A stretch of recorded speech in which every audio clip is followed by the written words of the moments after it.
عامر بن احوص رضی اللہ عنہ کہتے ہیں کہ میں نے حجۃ الوداع میں رسول اللہ صلی اللہ علیہ وسلم کو لوگوں سے خطاب کرتے سنا، یہ کون سا دن ہے؟ لوگوں نے کہا حج اکبر کا دن ہے۔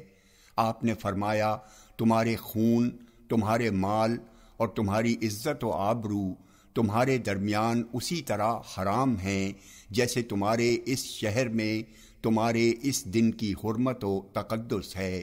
خبردار، جرم کرنے والے کا وبال خود اسی پر ہے۔ خبردار، باپ کے قصور کا مواخذہ بیٹے سے اور بیٹے کے قصور کا مواخذہ باپ سے نہ ہوگا۔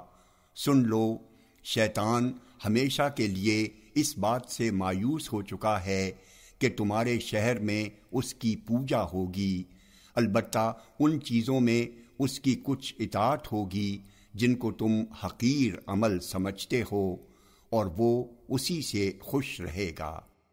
جامع ترمذی حدیث نمبر 2159، یہ حدیث صحیح ہے۔